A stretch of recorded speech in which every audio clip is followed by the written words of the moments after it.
Well, welcome everybody. My name is Matthew. Really glad you're here today. I'm looking to give you guys a really action-packed 45 minutes. There's going to be Q&A at the end.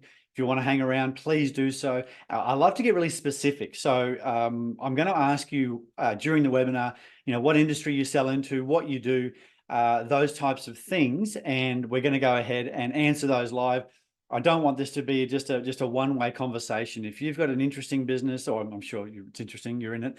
If you've got a business that you want to have specific answers to, I'm talking about a certain something, find the Q&A box, not the chat box. Chat doesn't seem to want to work for a Zoom webinar. We're going to use the Q&A box. I'll keep an eye on it down there on my other screen, and we can go from there. So let's get into it. Lots of people here. Really appreciate everybody coming along. Make sure that you find that Q&A box, open it up in a little window, and get typing when you want to. Just jump in and ask me a question. It's actually way more interesting if you guys put me on the hot seat and make me sweat a few details.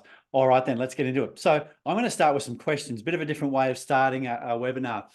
This is how I actually start, and I train my clients to do public speaking is by following a format of 3Q World. Here it is. So write this down. Anybody who needs to do any type of public speaking, I didn't actually plan on doing this, on sharing this, but to hell with it. Let's see how much value I can give you. So 3Q World, 3 questions, then world, welcome, overview, recognition, learning, and definitions. Okay, so the 3 questions I'm going to ask you, and this is in a public setting or in a general public setting, is, we want to ask questions that get into a person's head and make sure you're in the right room. Because if you don't get the reaction from the audience, you don't get, you're in the wrong room and your talk's going to fall flat. So first thing is, are you guys tired? Is everybody here tired of this uncertainty and fluffiness around marketing?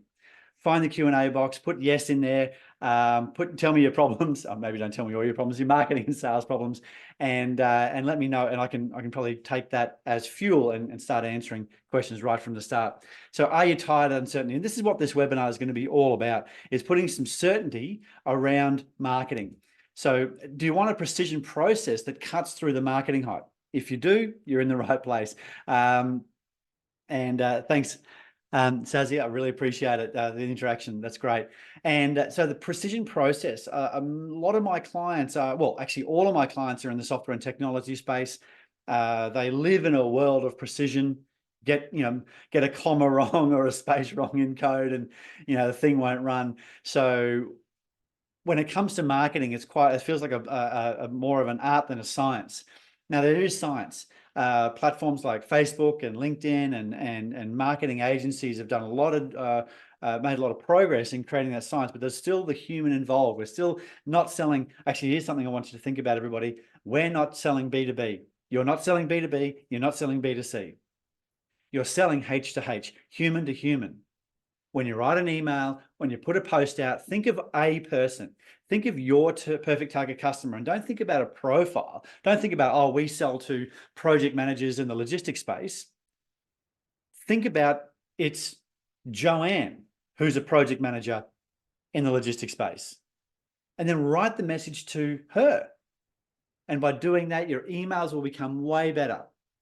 And your communication will become better. Your marketing will become better, because the person's, very rarely do people think that they're reading something as a dissertation, as a broadcast. This is a one-on-one. Marketing has become very, very personal. So make it personal.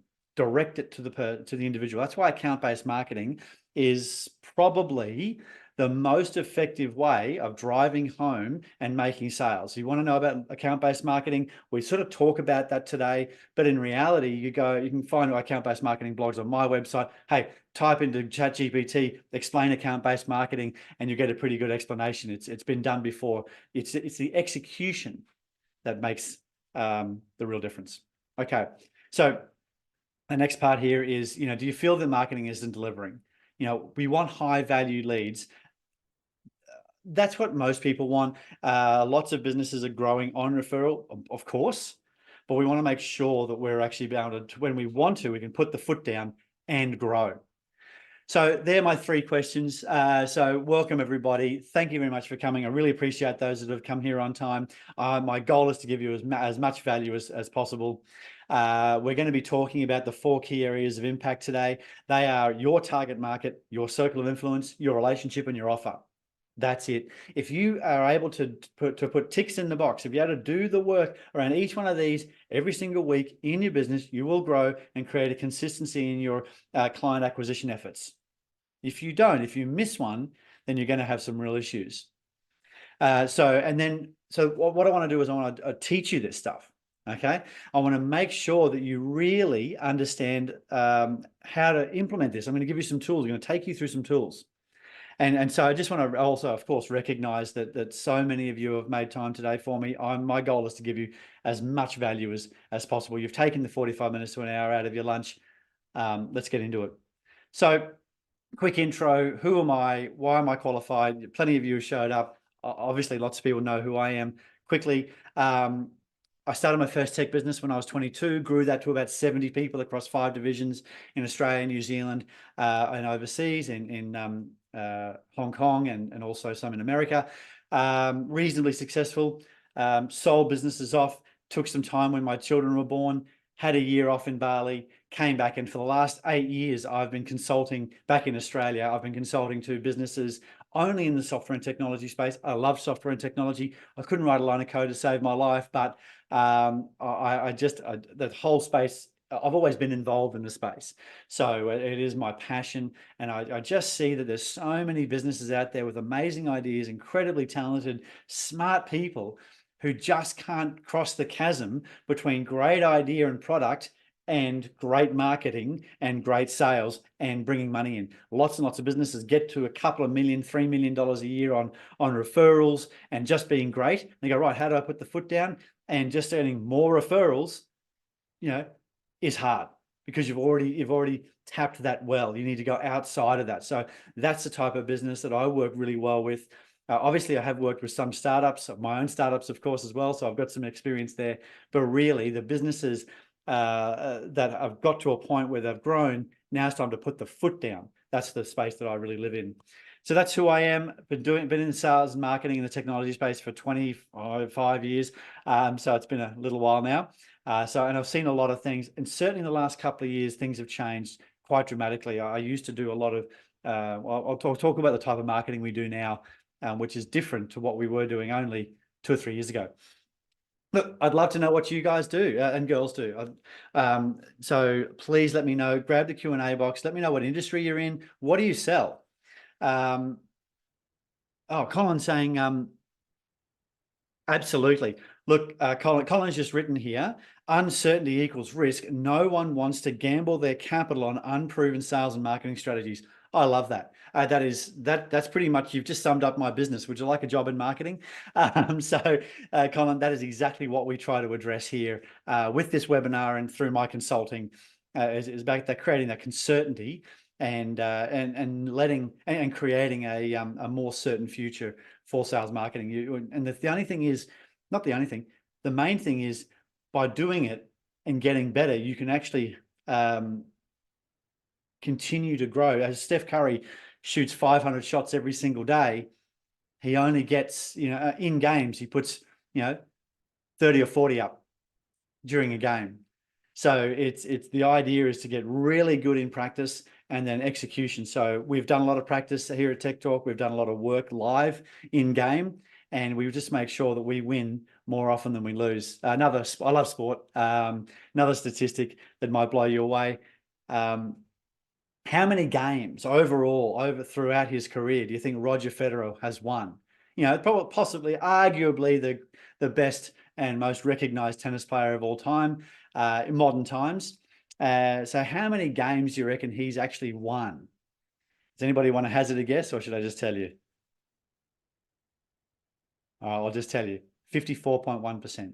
He's only won 54.1% of his points. So that's about creating an expectation and continuing to drive on plan A. So back to what I wanted to ask you guys and girls is, what's the industry? What function? What do you sell? So Helena says SaaS platform automating professional licensing with digital ID and verifiable credentials. Okay, I'll see if I can weave that into my my talk today. So SaaS platforms, I've got some really strong opinions about SaaS. A messaging platform to help. Thank you, Nadir. The larger organization communicate with the customers.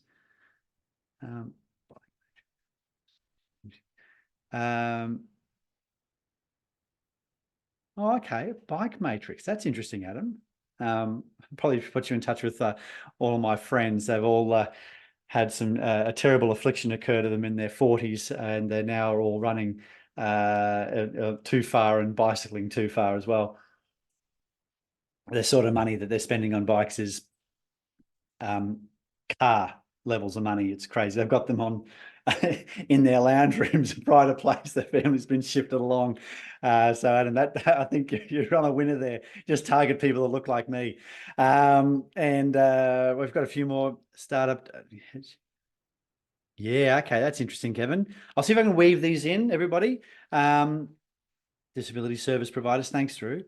Fantastic. Okay. Well, so let's see if I can draw some of these ideas and weave them into the conversation. So we've got some SaaS platforms, client management systems in the NDIS and disability space, and incident reporting and compliance. Great, fantastic. Thank you, everybody. Still more coming in. I'm going to keep going. I've promised to keep this relatively tight, and I'm already blown out by giving you talking about my how I do an intro. So it's already gone off the rails.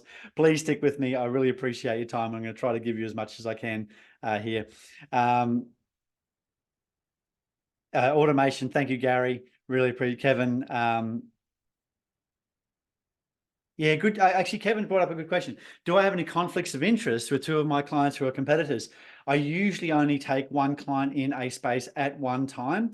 But what we also find is I'll actually talk to a client about that and say, look, we've got a client who looks sort of like this. Let's find a niche that you can go after. There's plenty of competitors. Let's say you were doing custom software development. Well, that's a pretty big space. Lots of people in that. But what I want to do is find I guess a niche inside that main space. Because in an emergency and when people are looking to spend good money, they're not necessarily looking for a generalist, they're looking for a specialist. And so in specialization, you can find your niche. And in that niching, you can find some unique ways of actually positioning your product. So hopefully that answers your question there.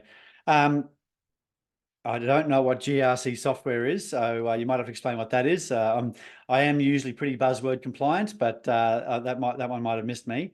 And another SaaS platform for the education sector. I'm seeing a lot of education platforms at the moment. That's really interesting. Sorry, education sector platforms must be some real opportunity there of growth. Anyway, so I brought this up just to let you know that there are other people who say nice things about me as well. If you'd like to get a 25-page book of 100 people saying nice things about me, just ask me and I'll email it to you.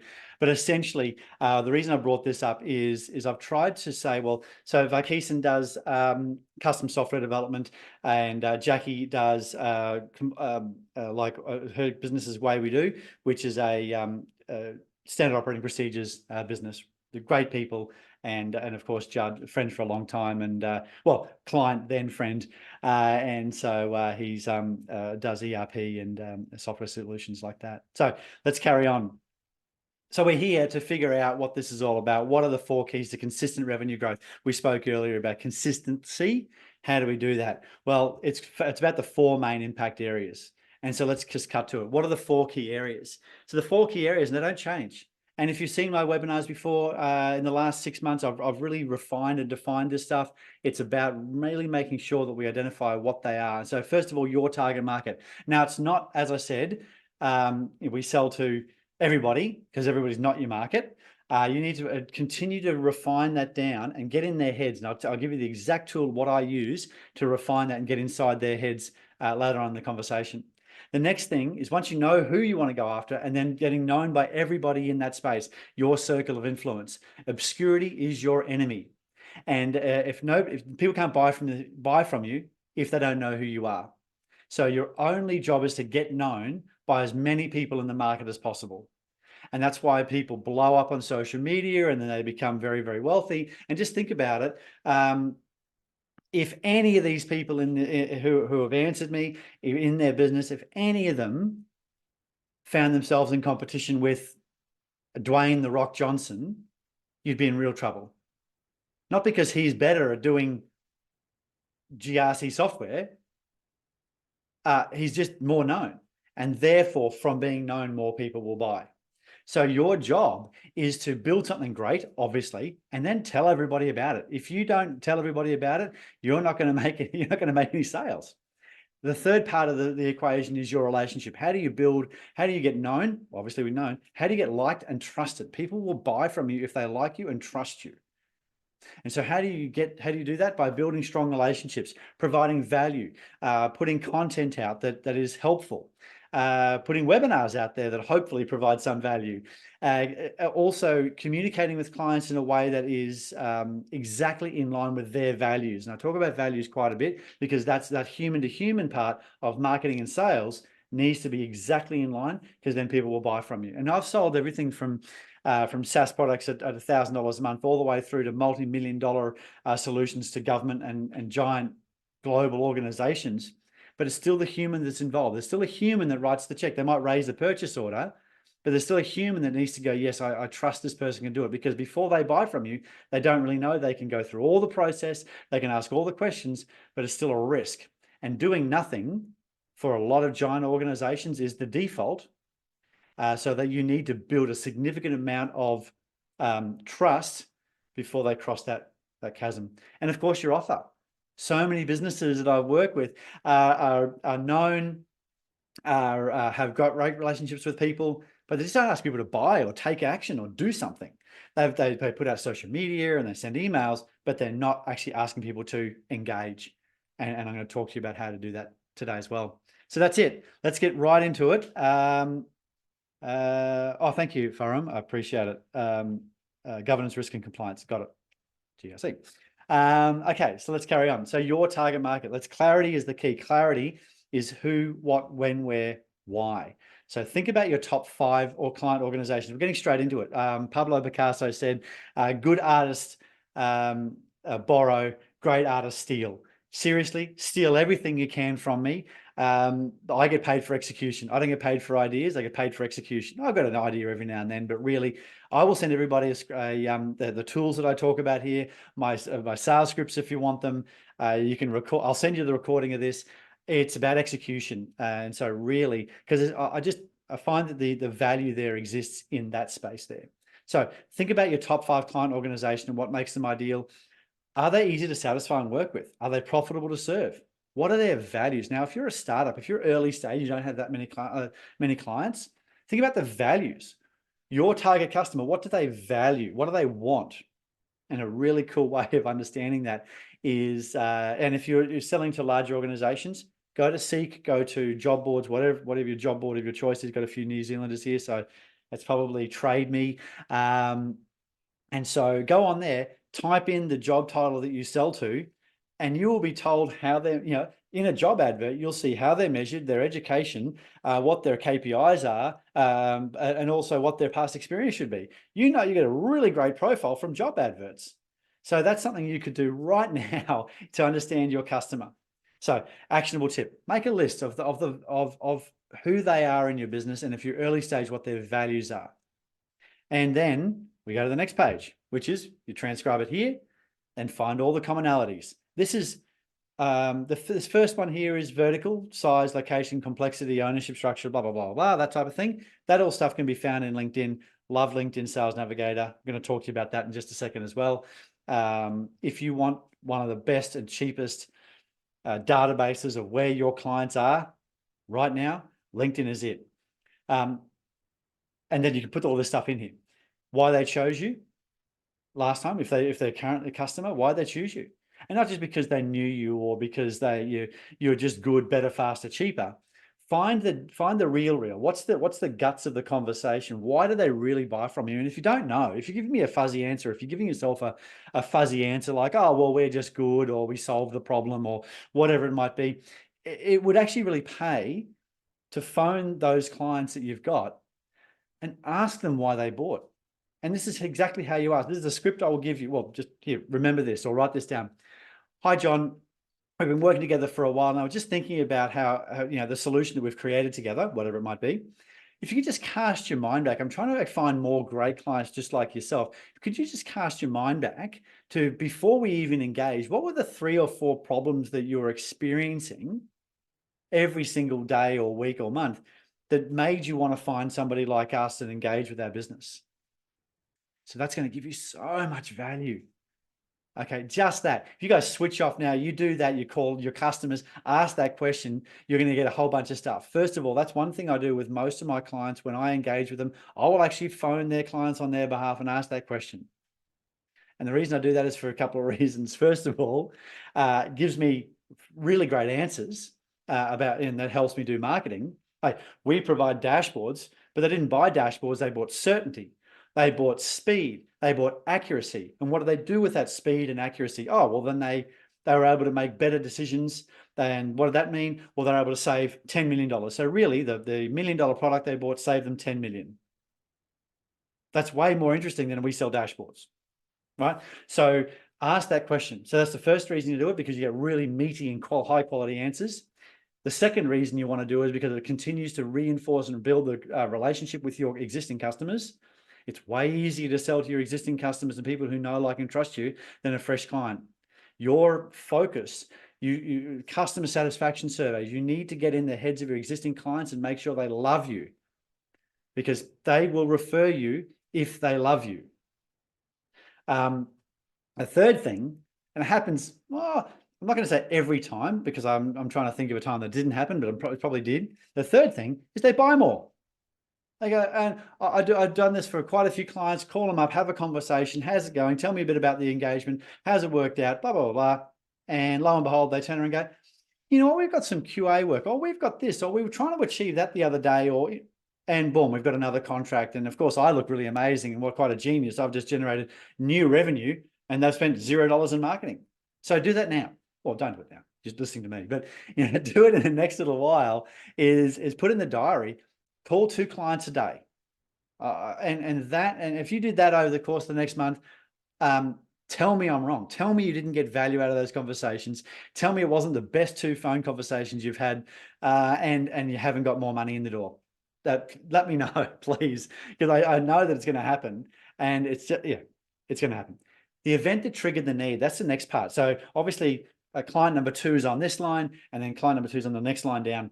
It would just be too big as a spreadsheet if I'd show it all in one.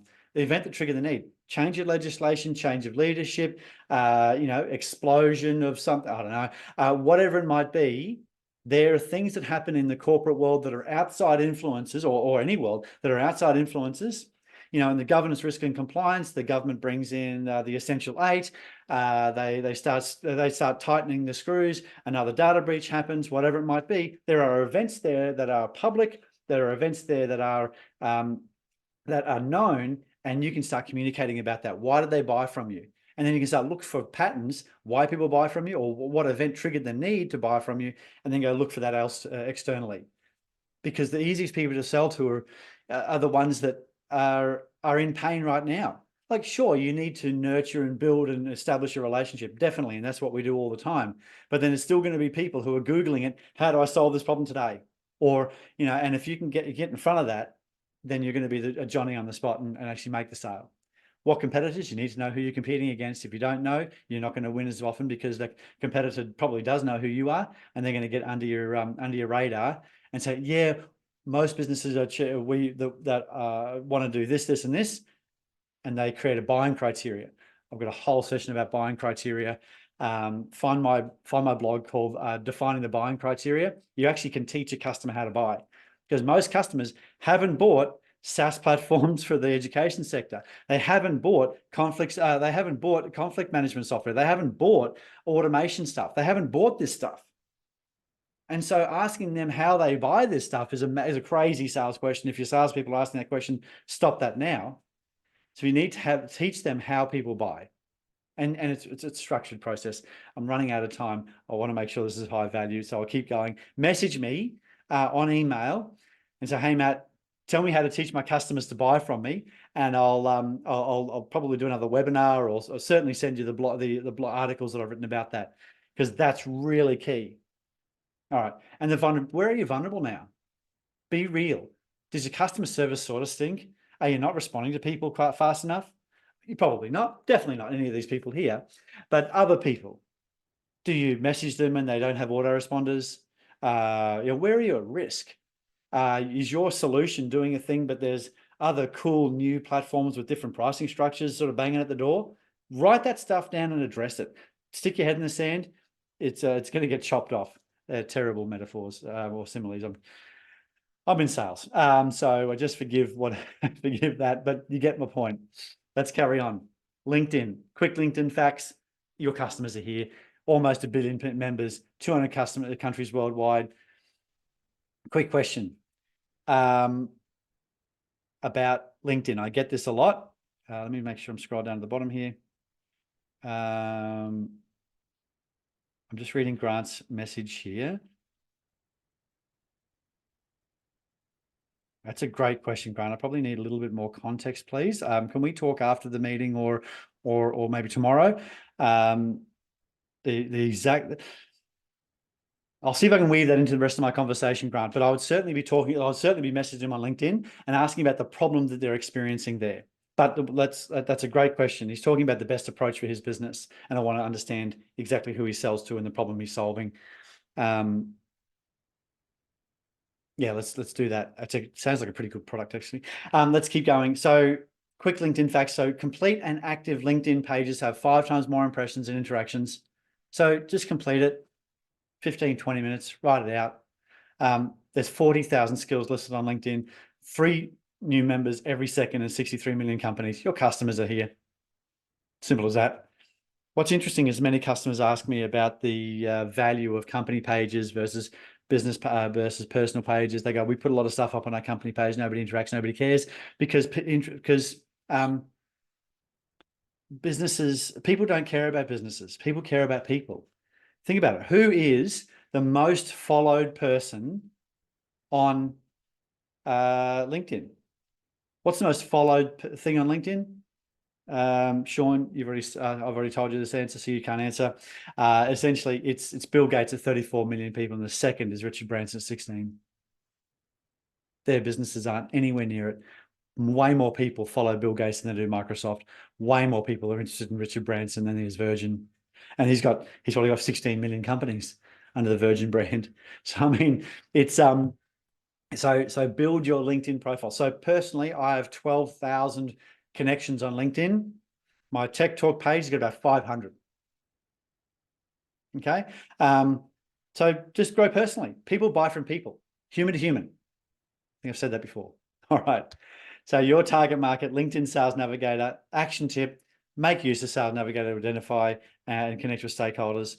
Look for people and influencers. So if your customers are watching and following other people, follow them as well and bring that up, and test and measure outgoing messages. So over the course of the last couple of years, I've been testing and measuring different messages, like first message. And what I find is you get better interaction with people if you don't go straight for the jugular. If you're just going to be, hey, buy my thing. Seems obvious. I feel like I need to say it all the time because people are like, hello, we sell dashboards. We go, I don't want dashboards. I got them. Excel and pivot table, and I don't care. Go away. They don't connect with you. Connection is the first step. The only thing you're trying to do is connect with them and make sure. And so here's the results that I've done over the years. Most weeks I'm between 80 and 100 outreaches. I use a person in the Philippines to do that for me. Most people here have come to me, have connected with me via LinkedIn. Those conversations, most of them have been with somebody that I've trained to sound like me and write like me. She's in the Philippines. And we can train people to do that. And every time there's a new interaction, new question from a client, they ask a question, I'll write the answer, share that with them, and it creates a giant library of answers. So over time, I have to personally answer fewer and fewer. And what have we got here? Where I'm putting in an extra, between 9, which is the lowest, and 30, which is the highest, a week. 9 to 30 new people know who I am. All I want to do is get known. Don't necessarily need to sell to them. The only job is to identify the target market, which I'm doing, and then get known by them. And then for free, you start a LinkedIn newsletter and start saying things on LinkedIn. That's it. And I've got so far, look, it doesn't go up heaps. But, almost 2,000 people subscribe to my newsletter on LinkedIn. And the great thing is LinkedIn newsletters, it cuts straight through because everybody has their, not everybody, a lot of people have notifications switched on when it comes to LinkedIn, and also get emails from LinkedIn. And so those newsletters cut right through. So you can see that there's some areas that I get a higher retention rate. If I'm going after people in New Zealand, I'm getting a 43% across the board. In Oceania, I'm getting a 43% response rate. And all I do is say, thank you for connecting. I write a newsletter. Most of you have probably seen it. I'd love you to read that newsletter. It's actually, my goal with that newsletter is only give value. All right, let's carry on. I'm looking at the time. I'm stressing out now. Your circle of influence. You need to grow your number of people that know you and who know what you do. Simple as that. Quick quote from Ted Turner, billionaire, starts CNN. Just read his book. That's probably why it's important, why it's come up for me. Early to bed, early to rise, work like hell, and advertise. So many of my clients are early to bed, early to rise, work like hell, or actually probably go to bed late because they're working so damn hard, and they don't advertise. They don't tell anybody. And advertising is not necessarily just spending money with Facebook or putting adverts in newspapers, or as Ted did, he started his business doing billboards on the side of the road. That's how Ted started. It's actually about getting out there and communicating. It's about getting known. Your only job is to get known. So let's talk about circle influence. There's only 3 ways to get known. Who knows you and what you do? Only 3 ways. It's 1-to-1. Go talk to somebody. 1-to-many, like this. I'm talking to 50-something people right now. And referrals and word of mouth. Oh, have you heard about Matthew? He's a good guy and he knows about software and technology and knows about strategy, sales, and marketing. That's it. So lots of businesses survive on referrals. Just make sure you don't forget that piece when thinking about your circle of influence. How do you get them to refer you? Now, one quick tip on referrals. Lots of people ask me about how do I build a referral program. And the first thing I say to them is forget money, which sounds like the craziest thing to say. Forget money. Don't talk about money when it comes to referrals.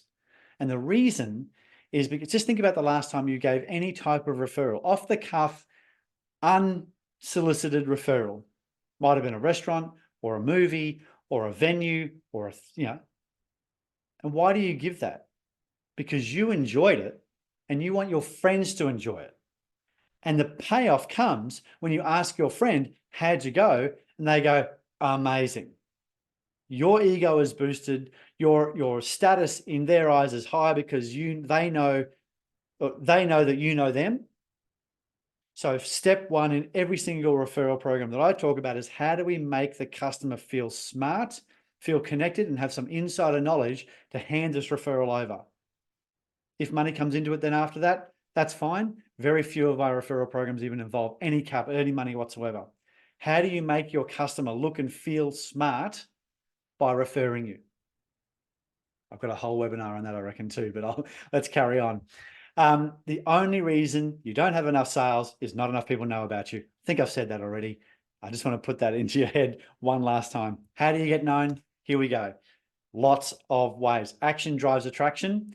For Grant, we've got to get known. So first of all, if more people know you, the better.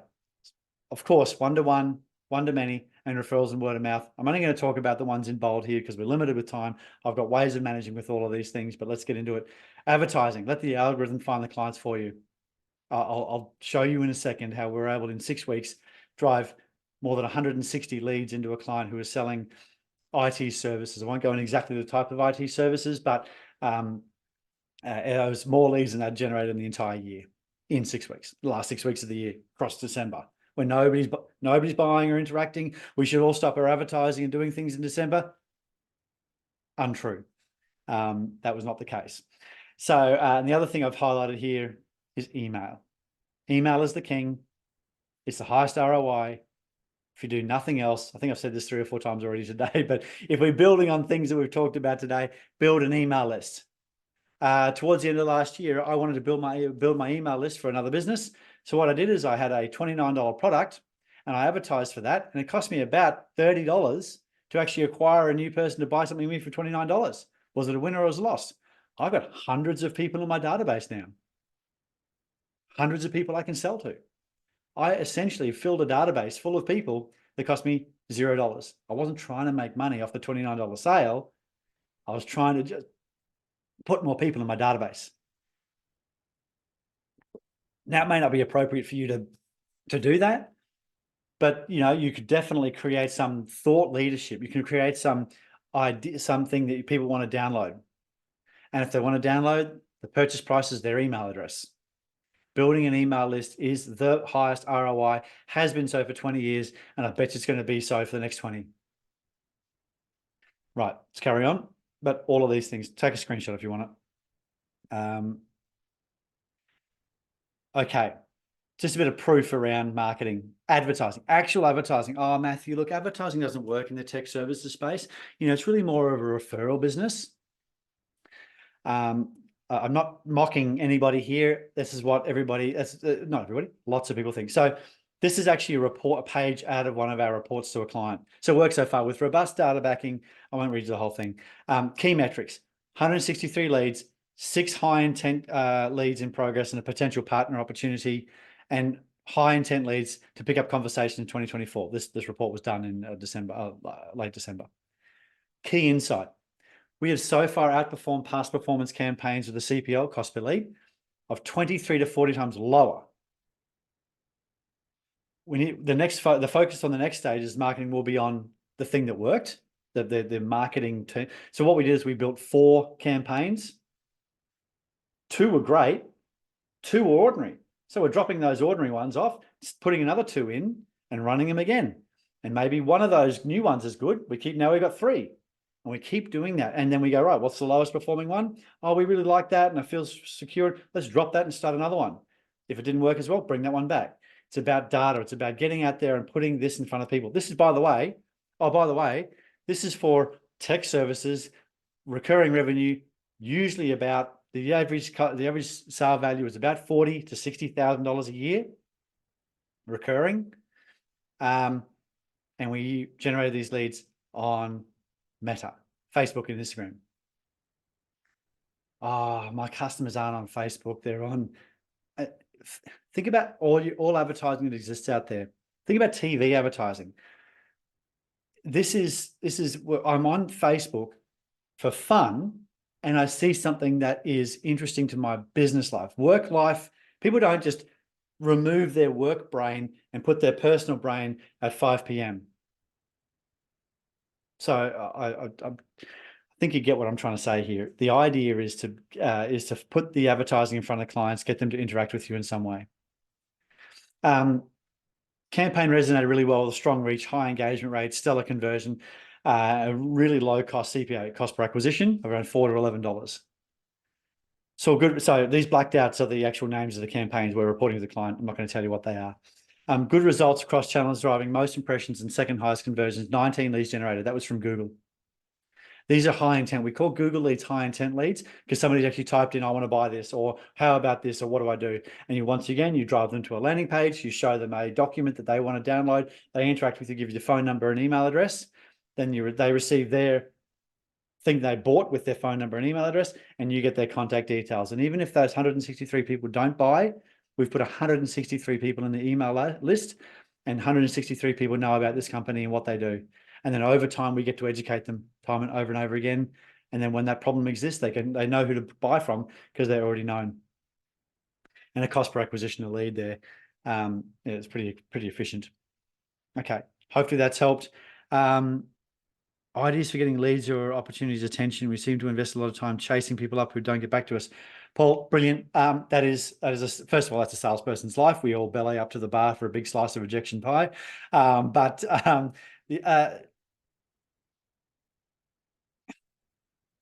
Said this to a client the other day. Oh, so Paul's question was, how do we ideas for getting leads attention? How do we get their attention? We've got their lead. How do we get their attention? Well, you ask questions. You don't send them long emails. You offer value. And very often, once every about 4 months, I ask the 9-word email. I think I even talk about it later. But I do talk about it later. The 9-word email is the maximum number of words in your email is 9. And is, are you still interested in whatever you sell and whatever the outcome of what. No, are you still interested in dashboards? No. Are you still interested in saving $1 million? Or are you still interested in, growing your technology business or whatever it might be? It's got to be 9 words, no more. I've been using that 9-word email right back in my technology business days 20 years ago, all the way through to today, and it always yields results. Always gets a lead from, it gets a sale. So don't be desperate, but follow up. A constant follow up. You follow up. I think about it. I'm going to go deep for everybody who is bored by sales conversations. I'm going to answer Paul's question. Think about it like a pyramid. So you follow up. For example, I'm not going to say this is the exact cadence. You might have a government client. You might want to stretch this out a little bit. If you've got a smaller business, you might want to bring it down a bit. The bigger the organization, the slower you need to reply. You need to follow up because it's just how it is. So for example, let's talk about a week. We want to follow up Monday, Wednesday, Friday. Next week, Tuesday, Thursday. And then one of those times you call really early in the morning, before 8 a.m. or in the afternoon after 5:30 p.m. You send them emails to follow those people up, and then you get to a point where then you put them in the calendar to follow them up in a week's time. Now, as I said, expand these time horizons that make sense for you. Follow them up in 1 month, follow them up in 6 months. And in that time, after 1 month, I would send them an email saying, "Hi, John, have you given up on whatever the outcome that they were trying to achieve when they inquired with your thing?" ? Send. The reason I do that is because people have massive FOMO. They don't like being harassed. So they don't like being harassed. So a salesperson's on me, but also they don't want to miss out. So Paul, I can talk deeper. I can talk about that all day, but I don't want to keep everybody here too long. All right, so let's carry on. Hopefully that's helped. Yes, you can get a copy of the slides, Gary. Your relationships. Do you know what make your buyers and decision makers really tick? Have you considered their jobs and criteria by which they're judged? We've already talked about that. Go to Seek. Understand the person behind the role. Talk to the individual. Can you help them solve the problem? Tell stories. We've gone long. I'm just going to keep going, everybody. If you need to drop out now because I said it was going to be 45 minutes and we're about 3/4 of the way through, I understand. I'll send you the recording. But if you hang around, I've got some bonuses at the end. So tell stories. I was talking to a person. I've got a startup client. I was talking to another startup client today, and they asked about how to sell. I said, the only way you can sell is through stories. You got to tell the story. And every business, I've worked with multi-million-dollar businesses who sell to billion-dollar organizations, global organizations, and I start every single sales presentation, every single conversation with them. I go to their offices. I'm suited up. I'm sitting in the boardroom. I've got, managers and directors as far as the eye can see. And my first part of every conversation is the story of the business. And I do that to make sure people understand where I'm coming from. The genesis, the idea. If I just say we've got dashboards and data and doohickeys, I do like alliteration. If we've just, then now it just becomes very technical, but people need to know, like, and trust you before they're going to spend money with you. And the best way to do that is to make sure that they understand where you're coming from. Tell stories. Best example of storytelling recently is the Drive to Survive thing on Netflix. They had I'm pointing with my finger, I should point with my mouse. They had no access to Mercedes and Ferrari when they first began in 2018. No access. Doomed to fail. What actually happened is people got interested in the B plot. Americans didn't care much about the main guys, but they were interested in Charles Leclerc. They were interested in the actual personalities. And what's happened to Formula One since Netflix put out a show about the B team in Formula One? The biggest season ever, the most number of people watching ever. It's just been restarted for a 5th season, and Ferrari and McLaren are clamoring for those Netflix eyes. They're clamoring for those cameras. So the story about the B team created the biggest uplift in Formula One history of viewership.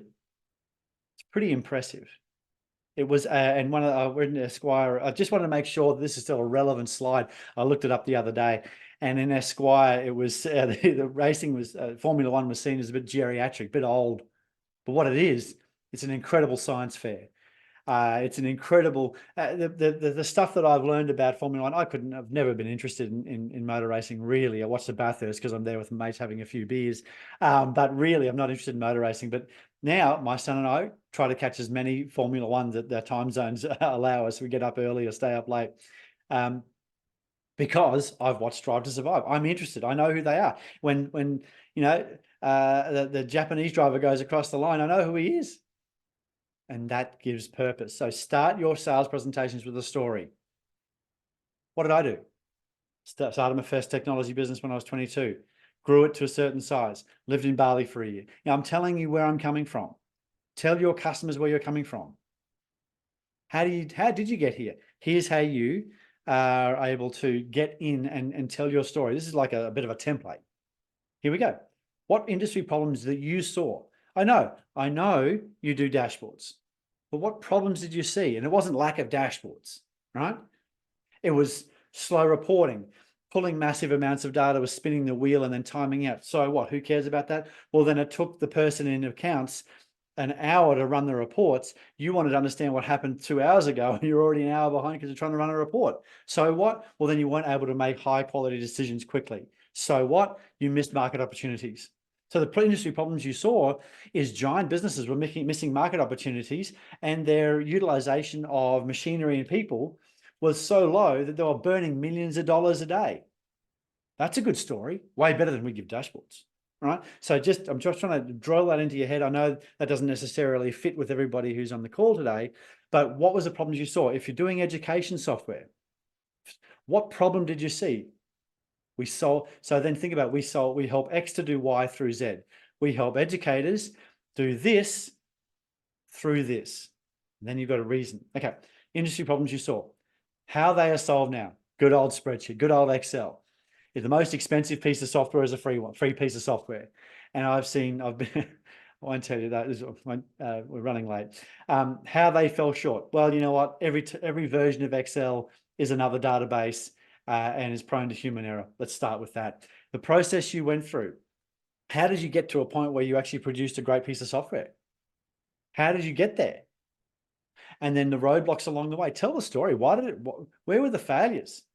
If you tell that part of that story, boy, oh boy, your market will love you more, because they will go, yeah, I get this as a real person who's really trying to solve an issue. And then your solution, whatever your solution's called. You need to know your buyer and their problems. I know I'm rushing now. I will send you the slides in the recording. So this is super important. People who have gone through my market decider process. Oh, look, I saw somebody, I didn't see that, but somebody's raised their hand. Hey, just type in your question. I don't know how to answer your question with a raised hand there. I'm sorry. So with this is the most important, most painful page to go through with clients. And I can know that there's a couple of existing clients here. You're probably having a wry smile at the moment, how hard this was to really get out of your head. But once we did it, this was where all the value lied, or it was. So we best fit buyer, CIO. The 3 questions that keep them awake at night. For example, how do I ensure releases are on time? And then what's their first go-to? What's their usual? Oh, we're going to do it in-house. We're going to get third-party software and modify it. We're going to get consultants in, whatever it might be. And then you need to map out what the drawbacks of those choices are. And then you map out how you solve those problems without drawbacks. This is usually quite a lot longer. There's a lot more information that lives in here when you type it all out and you go through this process. By doing this is where your marketing, the gold in your marketing starts to really pop, because it's not about feeds and speeds. It's about the problem of making the existing choice and how you solve the problem that overcomes that existing choice. Your relationships. By the way, B2B buyers see 13 pieces of content before they make a purchase decision.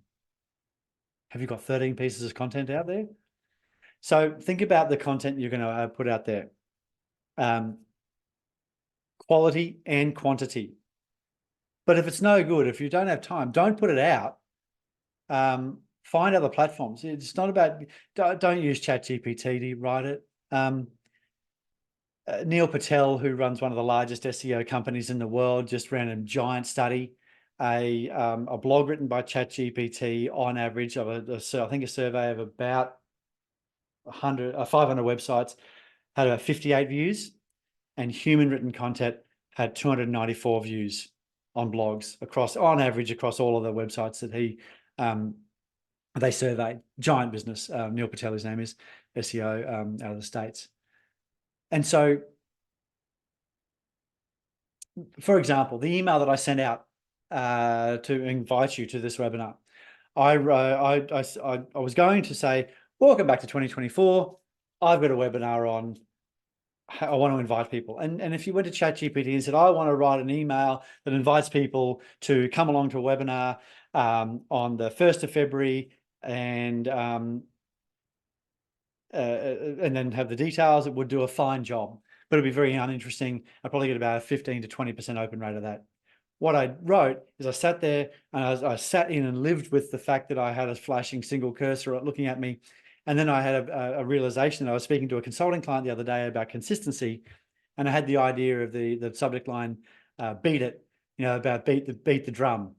And then I wrote an email, personal email, about why I love music and my first career as a nightclub DJ.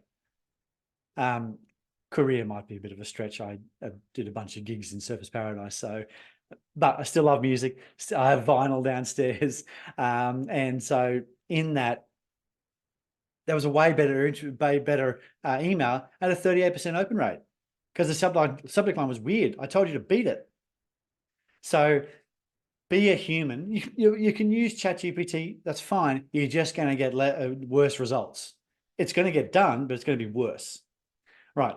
Send an email this week to your clients. Ask a question. The 9-word email I've already talked about. It's the highest ROI email I send. When was the last time you spoke to a customer? We've already spoken about that.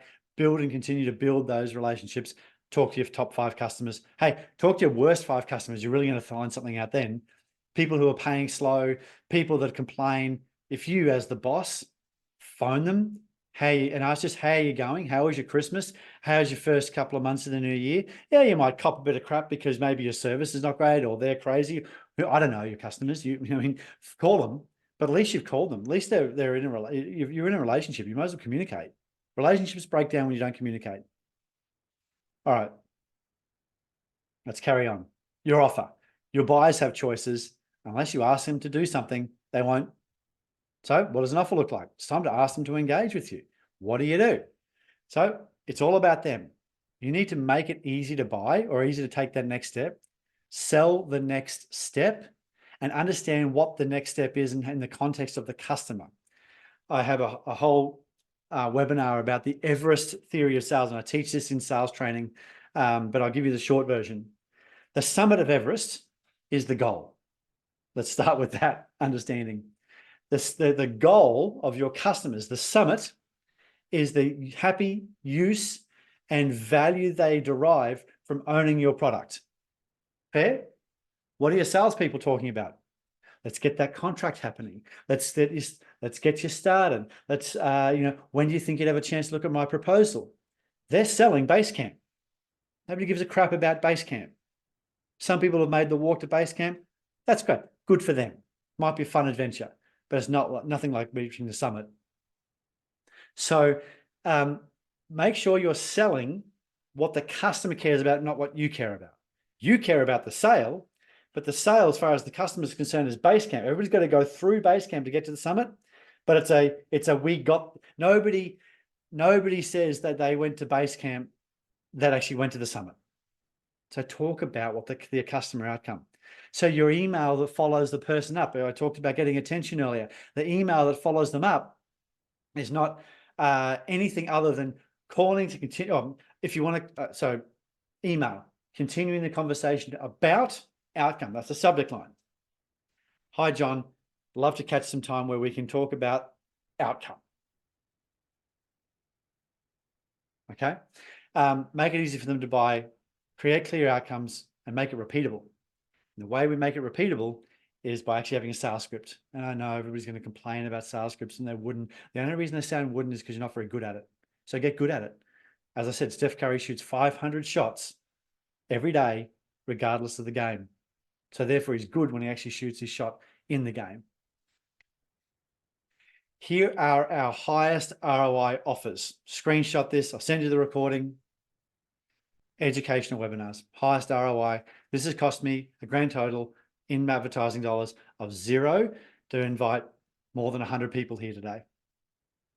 $0.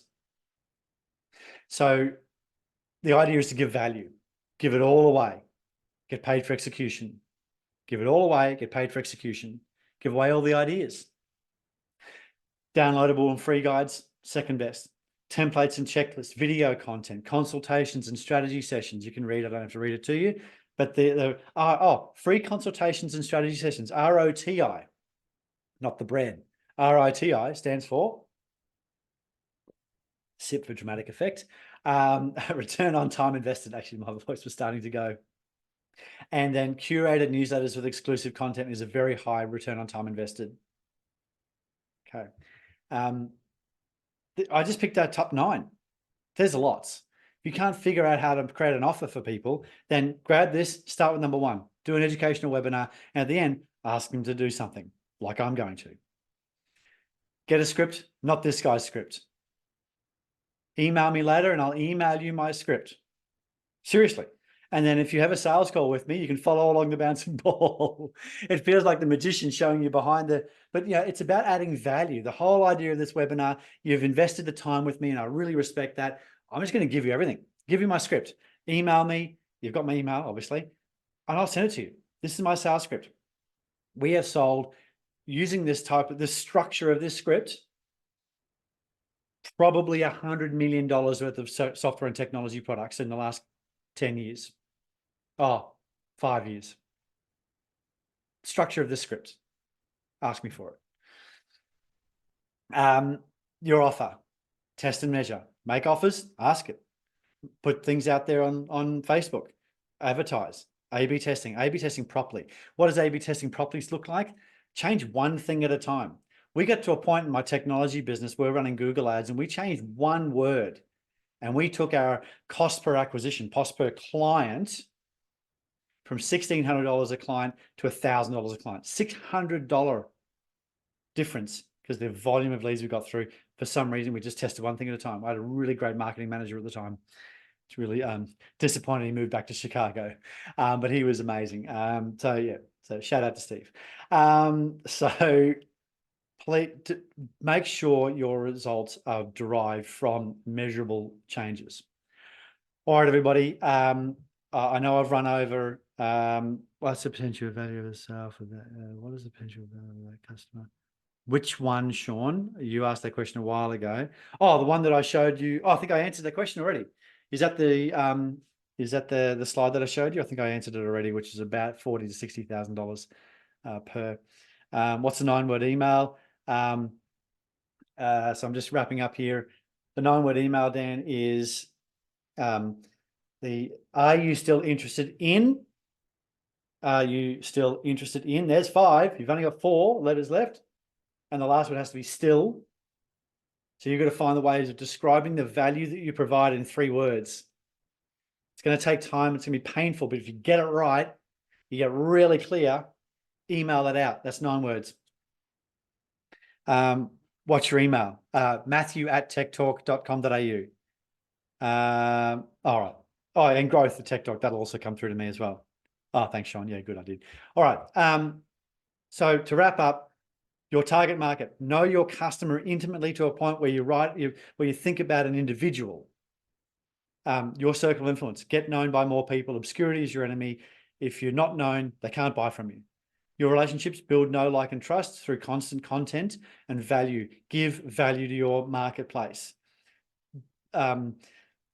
Retail customers, you probably don't need to do this as much, but if they walk into your store, there's an implied trust that you're going to be around, unless you're Godfrey's. They just went out into administration, but there was a whole bunch of issues there. But build a strong relationship with your customers and continue to communicate with them and add value. Sean, you've been to a number of my webinars. You've paid me for webinars. You've done a bunch of stuff together. You're still showing up here because we've built a relationship. I know you and I like you, and hopefully you know me and like me. There might be a nuance. There might be something that I said probably last time. You go, oh, Matthew said that. I got to do something about it. To know, here we go. Confucius said, to know and not to do is still not to know. So to know and not to do is still not yet to know. So you might know it intellectually, but action is where the knowledge occurs. And offer. Ask people to buy from you. Ladies and gentlemen, we're wrapping up now. Are there any other questions you've got for me specifically about your business? There was one up here that I read earlier, which was ideas for getting opportunities, attention. We seem to invest a lot of time chasing people. One thing, Paul, that I found was really important is generating the right type of leads, getting known by those people and getting them to interact in some way, and then breaking up with them. I actually have one of my highest ROI emails is a breakup email. Haven't heard from you in a while. You seem to have given up on this. Shall I stop calling you? That is the highest response rate email that I get. Email me, Paul, and I'll send you my breakup email. Template. I won't break up with you. But what happens, once again, the FOMO emotional kicks in because people are busy, right? Nobody's hanging around waiting to do your thing, to respond to you as a salesperson. They might have a blue sky idea, and then the day-to-day grind of doing their job takes over, and nobody's sitting around in their job going, geez, I need to think of new ideas and how we can do stuff, unless that's your job. Talking about SaaS, I wanted to talk about this for the people who are in SaaS who are still hanging around. Your free offer, if you've got a free offer, is possibly the most expensive thing that your customer can invest in. And why? Because it's going to, I had one client who was giving away free trials of their product. It took 2 integrations and data extractions and setting up of rules inside the product to see any value whatsoever. So what happened is it took about 10 hours of effort to see if there was potentially any value. 10 hours in somebody's working week who's not the owner, well, even if they are the owner, 10 hours in somebody's working week is a lot of time to expect them to invest in your product to see if they're going to pay you. So we're going to find other ways of selling other than free trials, unless it's a really easy product. If it's a Canva or a Trello, where it's so easy, you sit down, you go, oh, that's how it works, no problem. People talk about Canva and Atlassian. I want to be like them. I want to be the next them. That's cool. But they spent a lot of time, energy, and effort on PR. They still did. Oh, we didn't do any advertising. Crap. You had 25 ad articles about you in the Australian a year. So that's advertising. Oh,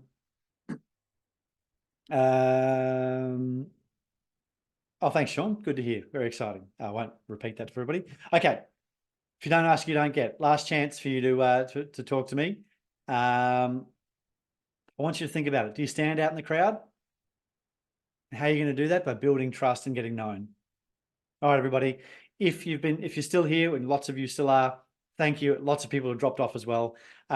If you want to figure out how you score across those 4 areas, go to scorecard.techtorque.co. On there, you will find a scorecard, like an assessment. Go through, answer some questions, and you will be able to identify exactly where you sit across each one of those 4 key areas. And then a report was written very, very cleverly that will say, right, well, if you're an X here, then you need to do Y here. And if you've got low engagement with your clients, do this.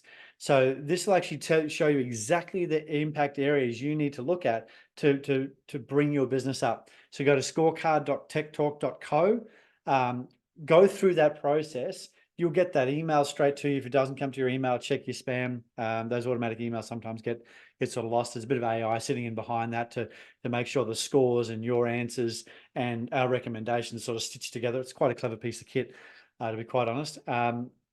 So that's what I think would be a great recommendation for you to do. If you've thought that there's any value today, go there, fill that out. It takes about 3 minutes.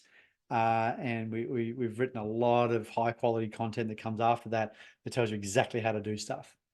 And of course, if you'd like me to talk to you personally, one-on-one, what your path of least resistance is, how do you go from A to B? What's your pain now? Let me help you through that. As I said, it's a free session. We're going to go through it. We spend 45 minutes together, learning exactly about your business. There's a couple of people in here that have asked some really great questions. I want to get more context around that. Book in a call. Go to the website and find book a call, which is in the top right-hand corner of the page. Just ask me anything. Happy to give you examples of successful campaigns and templates. Happy to give you recommendations. Ladies and gentlemen, thank you so much for joining me. Sorry for going over. Really appreciate and respect that you've hung around all this time. If you have any questions, please send me an email. Thanks very much. Have a great day. Here's to your success. Bye for now.